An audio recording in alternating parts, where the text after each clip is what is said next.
Assalamualaikum. Here is your teacher Simon Asim. Today we are going to learn direct indirect. Many students find it very difficult to change the narration, but today I am going to tell you different rules, simple and easy, which are going to help you to understand how to change narration. As you can see a sentence, he said I am going to school. तो आपको ये पता होना चाहिए कि ये जो red part है ये रिपोर्टिंग स्पीच कहलाता है और जो ब्लू पार्ट है यानी जो ब्लू में आपको नजर आ रहा है ये रिपोर्टेड स्पीच कहलाता है। यानी कॉमा से पहले रिपोर्टिंग स्पीच और इन्वर्टेड कॉमास के अंदर रिपोर्टेड स्पीच। इससे वैसे हमारा कोई इतना लेना देना नहीं है, बस आपको इतना पता होना चाहिए कि जब हम किसी इंसान की कही हुई बात को आगे पहुंचाते हैं तो हम उसमें छोटे छोटे चेंज करते हैं। वो क्या होते हैं? जैसा कि आपका एक दोस्त है, सपोज दैट अली, उसने आपको कहा कि क्लास टीचर को बता देना कि मैं आज छुट्टी पर हूँ। अली ने क्या बोला? मैं आज छुट्टी पर हूँ। लेकिन जब आप क्लास में जाते हैं और क्लास में जाकर आप अपने टीचर को कहते हैं टीचर अली ने कहा कि वो आज छुट्टी पर है। अब मुझे ये बताएं आपने मैं क्यों नहीं बोला? आपने मैं को चेंज करके वो बना दिया। इसी तरह आपने इंग्लिश में भी यही करना है कि आपने प्रोनाउंस को चेंज करना है जब आप डायरेक्ट से इनडायरेक्ट में आएंगे। जैसा कि आपने किया, आपने ये नहीं कहा टीचर मैं छुट्टी पर हूँ, आपने कहा टीचर अली ने कहा कि वो छुट्टी पर है। The same is case with the narration in English. So let's have a look on timeline. ये हमारी टाइमलाइन है, यानी आपको टेंसेस की एक छोटी सी जो है वो विजुअल में आप इसको समझ पाएंगे।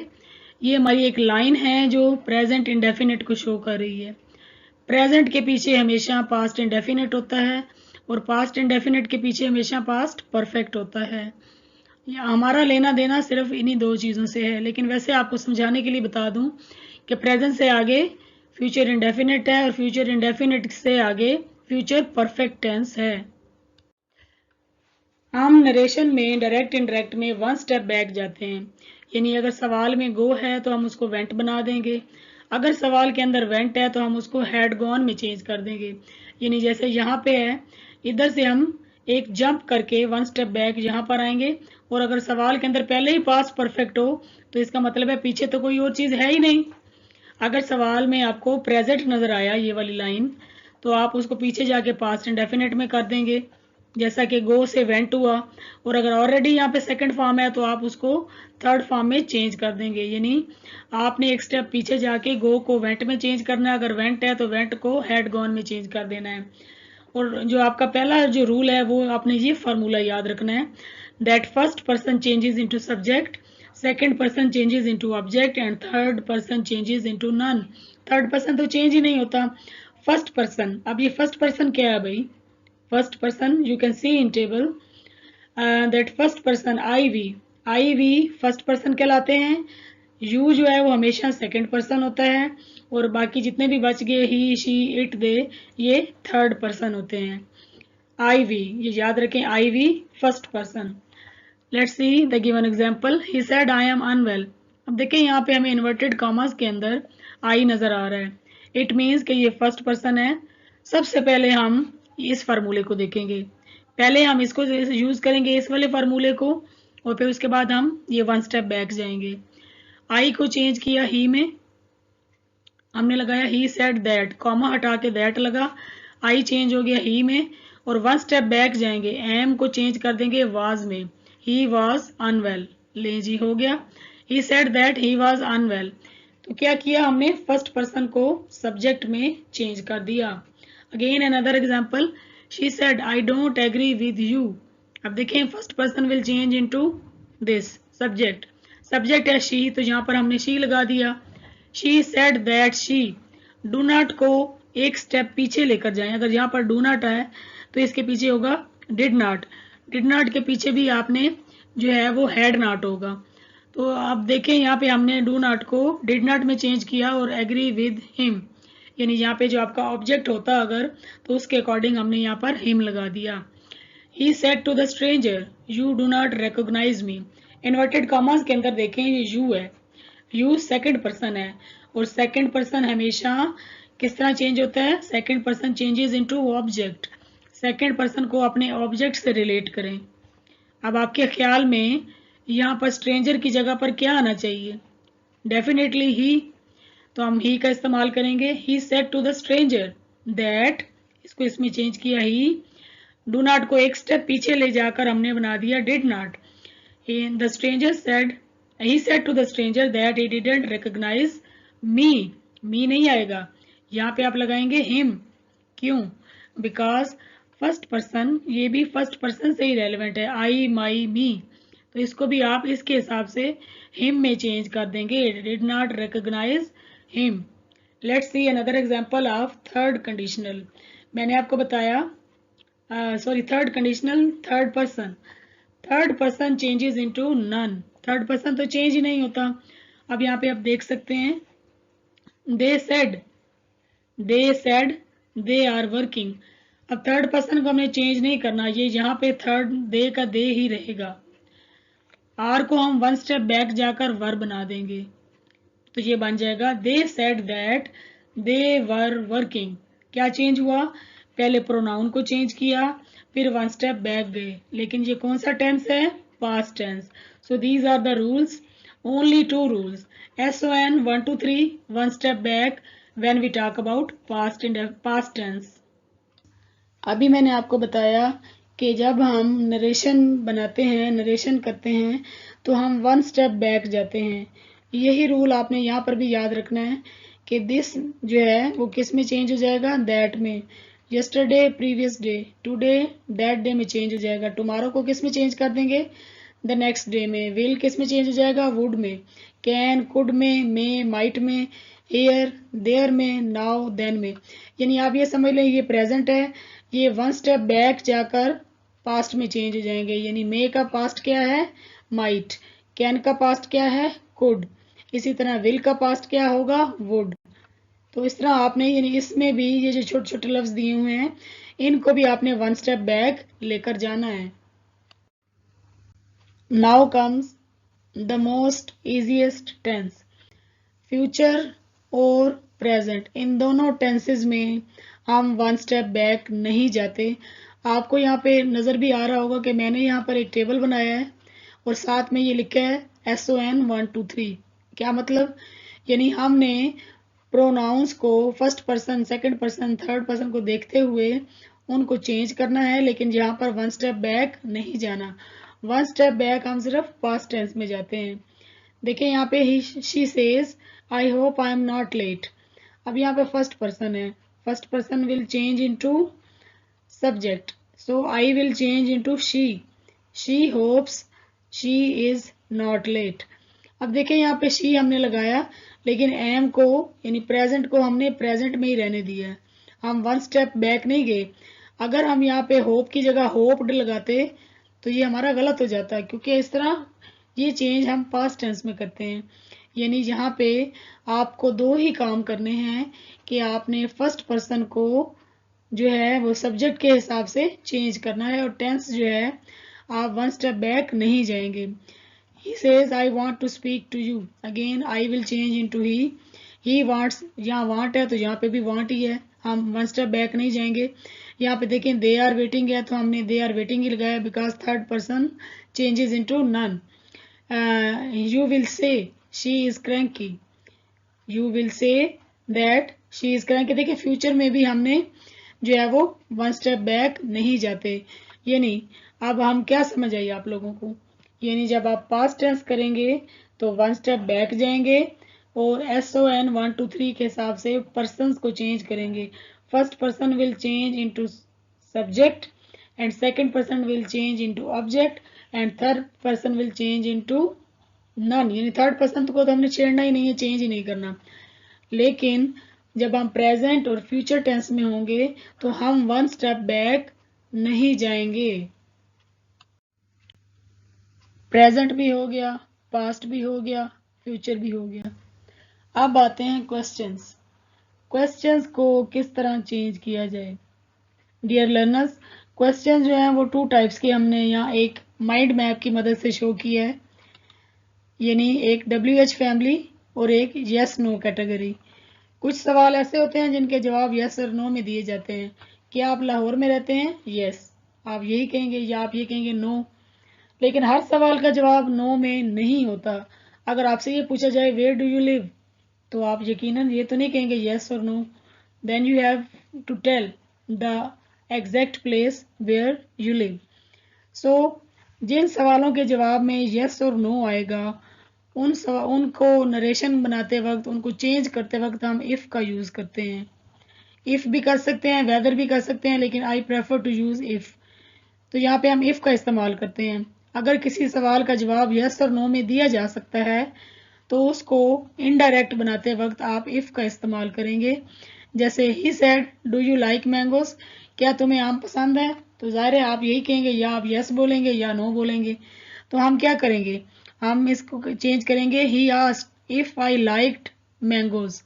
अब देखिए हमने क्या चेंज किया, एक तो यस और नो की वजह से हमने यहाँ पे इफ़ लगा दिया, क्वेश्चन को ख़त्म करके हमने सादा जुमले में तब्दील कर दिया। लेकिन आपने एक चीज़ नोट की कि यहाँ पे सेड है, पास्ट है, पास्ट की वजह से हम वन स्टेप बैक भी गए और हमने लाइक को लाइक्ड में चेंज कर दिया। ये सारे एग्जाम्पल पास्ट की, आस्क्ड पास्ट है, सेड पास्ट है, ये भी पास्ट है, पास्ट पास्ट पास्ट। तो आपको याद होगा कि सबसे पहले मैंने आपको क्या बताया कि पास्ट में वन स्टेप बैक जाएंगे। ऑल्दो दीज आर क्वेश्चंस, लेकिन इन क्वेश्चंस में भी ये पास्ट के क्वेश्चन है, तो हम वन स्टेप बैक जाएंगे। They said have you ever visited मरी, क्या आप कभी मरी गए हैं, जी हाँ, जी नहीं, you can say yes, you can say no. तो यहाँ पर भी हम इफ लगाएंगे। तो सेड की जगह पे हम क्या कर देंगे, क्वेश्चन है तो हम आस्क कर देंगे, उन्होंने पूछा, they asked if I had ever visited मरी। अब देखें यहाँ पे हैव था, हैव के एक स्टेप पीछे क्या होगा, हैड होगा। ठीक है जी। यू को हमने किस में चेंज कर दिया, आई में। आई में इसलिए चेंज किया बिकॉज यहाँ पे अगर कोई ऑब्जेक्ट होता तो वो मी ही होता, यानी दे सेड टू मी होता, तो हमें पता है कि यू को हमने आई में ही चेंज करना था अगर यहाँ पे जो है वो अगर उन्होंने लिखा होता। लेकिन अगर नहीं भी लिखा तो हमें पता है कि हम यू को आई में ही चेंज करेंगे। They asked if I had ever visited मरी, पास्ट है तो वन स्टेप बैक जो है वो हैव किस में चेंज हो गया, हैड में। इसी तरह आप देखें कि इज को जो है, इज के पीछे क्या होगा, वाज। जब इज एक स्टेप पीछे जाएगा तो ये वाज बन जाएगा। दिस को हम चेंज कर देते हैं दैट में। आपने क्वेश्चंस को हमेशा सिंपल स्टेटमेंट में, सिंपल सेंटेंस में चेंज करना है, यानी उसको क्वेश्चन नहीं रहने देना। देखिए यहाँ पे क्वेश्चन मार्क है, यहाँ पे फुल स्टॉप है, क्वेश्चन मार्क है, फुल स्टॉप है, क्वेश्चन मार्क है, फुल स्टॉप है। क्वेश्चन को आपने एक सिंपल सेंटेंस में चेंज कर दिया। क्या ये तुम्हारी किताब है, yes, you can say yes, you can say no. She asked if, this को चेंज कर दिया दैट में, that was my book. Your जो है अगेन ऑब्जेक्ट के हिसाब से माई बन जाएगा और इज किस में चेंज हो जाएगा, वन स्टेप बैक जाके वाज में। Now comes W H family. अब ये डब्ल्यू एच फैमिली भाई क्या है, हर वो क्वेश्चन जो where, whose, who, which, where, what से स्टार्ट होता है, आप समझ लें कि इनकी फैमिली जो है वो डब्ल्यू एच फैमिली है। अभी हमने पढ़ा कि जिन सवालों के जवाब यस और नो में होते हैं वहां पे हम इफ लगाएंगे, लेकिन हर सवाल का जवाब तो यस और नो में नहीं होता। जैसा कि यहाँ पे पहली एग्जांपल है, Raza said where are you going. अब आप ये तो नहीं कह सकते yes, so it's very stupid answer to say yes. आपको बताना पड़ेगा कि आप कहाँ जा रहे हैं। ऐसे सवालों में हम जो हैं ये डब्ल्यू एच को ही यूज करते हैं। देखें रजा आस्क्ड वेयर, अब देखें second person will change into object, अगरचे कि यहाँ पे ऑब्जेक्ट नहीं है लेकिन फिर भी हमें पता है कि यहाँ पे टू मी ही होगा और यू जो है वो किस में चेंज हो जाएगा, आई में। Raza asked where I was going. Next example, teacher said whose book is this, ये किसकी किताब है। यकीनन हम ये नहीं कहेंगे यस और नो, हमें बताना पड़ेगा ये मारिया की किताब है, ये आयशा की किताब है।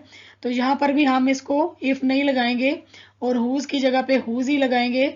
Teacher asked whose book was that. देखें जी वन स्टेप बैक गए, इज बन गया वाज, दिस बन गया दैट। यहाँ पे भी हमारा आर था जू, आर के साथ यू लगा हुआ था, जब ये यहाँ पर आई में कन्वर्ट हुआ तो फिर हमने इसको वन स्टेप बैक, आर क्या बन गया, वाज बन गया। ये सारे सेंटेंसेस पास्ट में हैं तो आपको वन स्टेप बैक जरूर जाना है। The teacher said who is the author of this book, again ये यस और नो में नहीं होगा। The teacher asked who was the author of that book, this change हो गया दैट में, इज ने एक स्टेप पीछे जाकर वाज बन गया। The stranger said which is the way to Shalimar Garden, अब देखें यहाँ पे भी यस और नो वाला नहीं है, हमने विच को ही यूज किया। और the stranger asked which was the way to Shalimar Garden, अब इज द वे को हमने वाज द वे कर दिया। जिस सेंटेंस में आपको अगर ऑब्जेक्ट नजर नहीं आता और आई अंदर सेंटेंस के अंदर आई है तो आप समझ जाएं कि यहाँ पर मी ही होगा। Okay, the people asked where he had eased, have ने वन स्टेप बैक गया, हैड बन गया, और आई जो है हमने इसको फर्स्ट पर्सन के हिसाब से ही में चेंज कर दिया। The teacher said who is next on the list, तो आप इसको भी इसी तरह करेंगे। The teacher asked who was next on the list, देखें इसको हमने वन स्टेप बैक में जाकर वाज में चेंज कर दिया। ये वांट है, ये भी वन स्टेप जाकर पीछे जाकर वांटेड बन गया, और अगर पहले ही वांटेड होता तो फिर क्या होता, हैड वांटेड, यानी गो है तो वेंट होगा, वेंट है तो हैड गॉन होगा। तो ये थे हमारे WH फैमिली। अगर यस और नो हो तो इफ इस्तेमाल करेंगे, अगर WH फैमिली हो तो WH फैमिली को ही यूज करेंगे, क्वेश्चन को स्टेटमेंट में चेंज कर देंगे।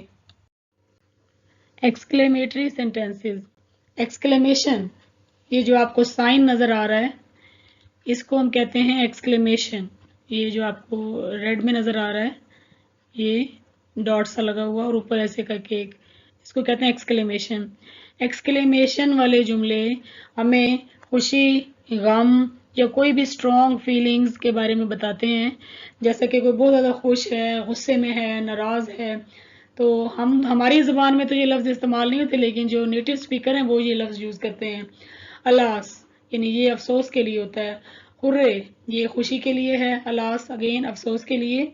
तो ऐसे सेंटेंसेस जिसमें हमें खुशी, गम या कोई जज्बात या कोई अप्रेजल नजर आता है तो उनको हम एक्सक्लेमेटरी सेंटेंसेस कहते हैं। इनकी पहचान क्या है कि इनके आगे ये साइन ऑफ एक्सक्लेमेशन हमें नजर आता है।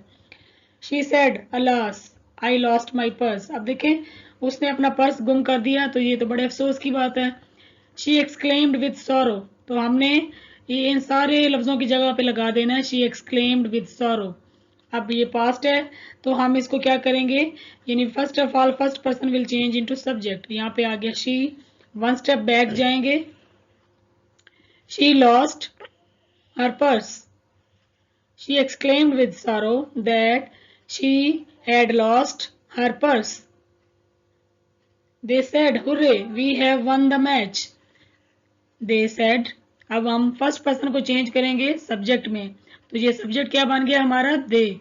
तो यहाँ पे जो खुशी के लिए हम लगाएंगे दे एक्सक्लेम्ड विद जॉय, यानी ये जो पहला पूरी रिपोर्टिंग स्पीच है इसकी जगह पे लगाएंगे they exclaimed with joy. We change हो जाएगा दे में, और वन के पीछे क्या होगा, वन स्टेप बैक जाएंगे तो वन के पीछे होगा हैड वन, जैसा कि यहाँ लॉस्ट के पीछे had lost. You can C last को जब हम एक स्टेप पीछे लेके गए तो वो बन गया हैड लॉस्ट, और जब वन को पीछे लेकर गए तो वो बन गया had one. He said, alas, I am ruined. Ruined होता है तबाह बर्बाद हो जाना, अफसोस मैं तबाह बर्बाद हो गया, मैं लुट गया। अगेन हम यहाँ पे लिखेंगे he exclaimed sadly, या आप ये भी कह सकते हैं he exclaimed with sorrow that first person will change into subject, तो बन गया he exclaimed with sorrow, he exclaimed sadly that he, am के पीछे क्या होगा, am के पीछे है was, एम का one step back was, that he was ruined. यहाँ पे हम बैक तो गए हैं लेकिन हमने इसको बैक किया है, आई एम रूइंड को कर दिया, वन स्टेप एम चेंज हो गया वाज में। इम्पेरेटिव सेंटेंसेस क्या होते हैं, जिसमें हम कोई एडवाइस करते हैं, नसीहत करते हैं, या कोई दरख्वास्त करते हैं, रिक्वेस्ट करते हैं, ऑर्डर देते हैं, या किसी को वार्न करते हैं, किसी चीज़ से मना करते हैं। ऐसे जो सेंटेंसेस हैं वो इम्पेरेटिव कहलाते हैं। She said bring me a glass of water. अब इस टोन से हमें अंदाज़ा हो रहा है कि ये कोई ऑर्डर है, यानी उसने ऑर्डर दिया है bring me a glass of water. तो हम इसको बहुत ही आसान, सबसे आसान पार्ट जो है वो नरेशन का, वो इम्पेरेटिव सेंटेंसेस हैं। कुछ भी नहीं करना, सिर्फ आपने ये जो आपको रेड कलर में टू नज़र आ रहा है, आपने सिर्फ दरमियान में टू लगा देना है, यानी इन दोनों के दरमियान में टू आ जाएगा। यहाँ पे इन्वर्टेड गामा को रिमूव करेंगे। She order to bring her a glass of water. ये तो आपको पता है ना कि first person will change into subject, तो मी की जगह पे यहाँ पे हर आ जाएगा। She order to bring her a glass of water. She said to her sister please say something. Please say हमें पता चल गया कि ये रिक्वेस्ट है, तो हम कहेंगे शी रिक्वेस्टेड हर सिस्टर, फिर वही पे सिर्फ टू लगेगा, to say something. And the referee said quiet please, यानी ये भी रिक्वेस्ट है। रेफरी ने रिक्वेस्ट की है कि खामोश हो जाएं। The referee requested the spectators to be quiet. अब देखिए टू क्वाइट जो है वो ग्रामेटिकली रॉन्ग होता है, तो इसके लिए हमें टू बी क्वाइट लगाना होगा। The teacher said don't make a noise. अब ये क्या है, टीचर जो है वो मना कर रहा है, तो यहाँ पे जो है वो आप कहेंगे the teacher asked the student not to make. आप यहाँ पे नॉट टू भी लगा सकते हैं और यहाँ पे आप फॉरबेड भी लगा सकते हैं, यानी आप ये भी लिख सकते हैं the teacher forbade the students to make a noise, यानी या तो आप नॉट टू लगा लें, दूसरी ऑप्शन क्या है कि यहाँ पे फॉरबेड लगाकर यहाँ पर टू लगा लें। She said to me tell the truth. आप ये भी देखें, ये नसीहत भी हो सकती है, ये ऑर्डर भी हो सकता है, दोनों तरीकों से हो सकता है। She advised me to tell the truth. उसने मुझे एडवाइस किया, नसीहत की कि सच बताओ। She said to me please. Please से पता चल गया रिक्वेस्ट है। She requested me to lend her. Me first person will change into subject, ये बन जाएगा her. Me will change into her. Please lend her my sorry she requested me to lend her my camera for a day. Rushana said, let us finish our work first. अब ये क्या है, suppose, इसको आप क्या करेंगे, ये है प्रपोजल, तजवीज़ देना, यानी आप किसी को प्रपोजल दे रहे हैं, तजवीज़ दे रहे हैं, तो आप कहेंगे Roshana proposed that they should finish their work first. यानी जहाँ पे आपको लेट वाले वर्ड्स नजर आएंगे तो आप उसके आंसर में शुड लगाएंगे। जहाँ पे आपको ऑर्डर नजर आएगा टू लगाएंगे, जहाँ पे आपको एडवाइस नजर आएगी टू लगाएंगे, जहाँ पे आपको रिक्वेस्ट नजर आएगी वहां पे भी आप टू लगाएंगे, जहाँ पे किसी चीज से मना किया जाएगा तब भी आप टू लगाएंगे। लेकिन जो लेट वाले सेंटेंसेस हो गए वहां पे आप आंसर में शुड का इस्तेमाल करेंगे। Optative sentences. ऑप्टेटिव सेंटेंसेस वो सेंटेंसेस होते हैं जिसमें हम किसी के लिए कोई दुआ या कोई नेक तमन्ना करते हैं। She said to her father may you live long. उसने अपने वालिद के लिए, अपने अब्बा जान के लिए दुआ की कि आप लंबी उम्र पाएं। अब देखिए, मैंने आपको इन द वेरी बिगिनिंग बताया था that may will be change into might, will be change into would, can will be change into could, this will be change into that, now will be changed into then. So there was a complete table. I hope you remember. may will be changed into might. may को हमने might में change कर दिया। इसी तरह you जो है वो सेकंड पर्सन है, so second person changes into object. so you को हम जो है वो father से जो है वो इसके pronoun he से replace करेंगे। she prayed for her father that he might live long. may को might में चेंज किया, you को ऑब्जेक्ट के हिसाब से यहाँ पे हमने चेंज किया और ये फादर की जगह पे हमने ही का इस्तेमाल किया। Now comes universal truth, scientific truth and customs. Universal truth यानी सच्चाइयाँ, आलमगीर सच्चाइयाँ जो कभी भी चेंज नहीं होती। The sun rises in the east, सूरज मशरिक से निकलता है। He said that the sun rises in the east, ऐसी चीज़ों को हम बिल्कुल भी चेंज नहीं करते, ना ही ये चेंज होती हैं। The sun rises in the east and the sun will rise in the east. He said the earth revolves around the sun. ज़मीन सूरज के गिर्द चक्कर लगाती है and it will continue to do so in the coming years till the last day of the judgment. He said that the earth revolves around the sun. इसको भी हम as it is ही रहने देंगे, She said water boils at 100 degrees centigrade. So this is scientific truth, and it is scientifically proven that water boils at 100 degrees centigrade. So we can't change it. We can't say that water boiled at 100 degrees centigrade. वैसे तो past में हम one step back जाते हैं, यहाँ पे boiled आना चाहिए, लेकिन यूनिवर्सल ट्रूथ हो, साइंटिफिक ट्रूथ हो, कोई रवाज हो, कोई किसी इलाके की कोई रस्म हो, तो फिर हम उसको चेंज नहीं करते. That's all for today. I hope you understood it.